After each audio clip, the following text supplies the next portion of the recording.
আলহামদুলিল্লাহ রাব্বিল আলামিন, আসসালাতু ওয়াসসালামু আলা রাসূলিল কারীম। সম্মানিত উপস্থিতি, আমরা এখানে দেখছি যে আজকে এই পাড়ায় মনে হচ্ছে যে ঈদ, কেননা ইতিপূর্বে ঘোষণা করা হয়েছে যে মুফতি আমির হামজা 5টার সময় এই পাড়ায় অবস্থান করবেন এবং এখানে এই যে দাড়িপাল্লাটি রয়েছেন এই দাড়িপাল্লাটি উদ্বোধনে তিনি অংশগ্রহণ করবেন।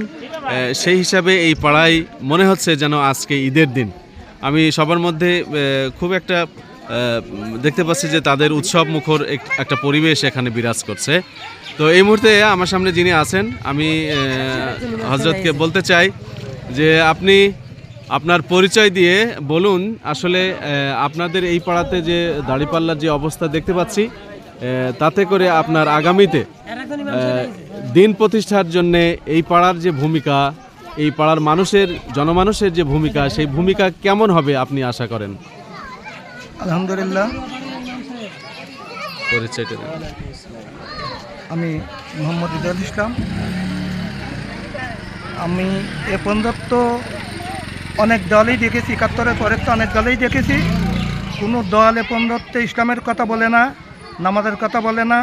তাই জামাত ইসলামের কথা বলে, নামাজের কথা বলে, সবসময় আমলের কথা বলে। এবার আমরা বাংলাদেশ জামাত ইসলাম দেখব, সেই আশা রাখি। এখানে আমরা বড় এক বিরাট দাড়িপাল্লা টাঙাইছি এবং আমি এই সমাজের একজনা দায়িত্বশীল মাতব্বর। তা এই করে আমি জামাত ইসলাম আমি খুব বিশেষভাবে ভালোবাসি। আমি এই বন্ধুত্ব জামাত ইসলাম সমর্থন করি এবং করব ইনশাআল্লাহ। তো আগামীতে আপনার এই ওয়ার্ড থেকে কি ধরনের ভোট দাড়িপাল্লা পেতে পারে আপনি আশা করছেন? আমি আশা রাখি, আল্লাহর মেহেরবানি করি, এই ওয়ার্ড থেকে আবদালপুর 3 নম্বর ওয়ার্ড থেকে এখানে আমি শতকরা 70% ভোট এখানে পোল হবে জামাতের পক্ষে। এই আশা রাখি আমার বক্তব্য এখানে শেষ করছি। ইনশাআল্লাহ ইনশাআল্লাহ ইনশাআল্লাহ। আমরা আরেকজন ভাইকে পেয়েছি, আমাদের ইমাম সাহেব।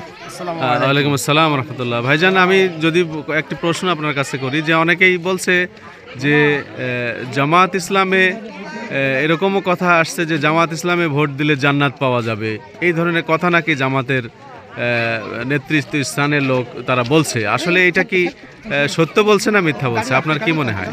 আলহামদুলিল্লাহ, আসলে জামাত ইসলামে ভোট দিলে এই জন্য জান্নাত পাওয়া যাবে যে জামাত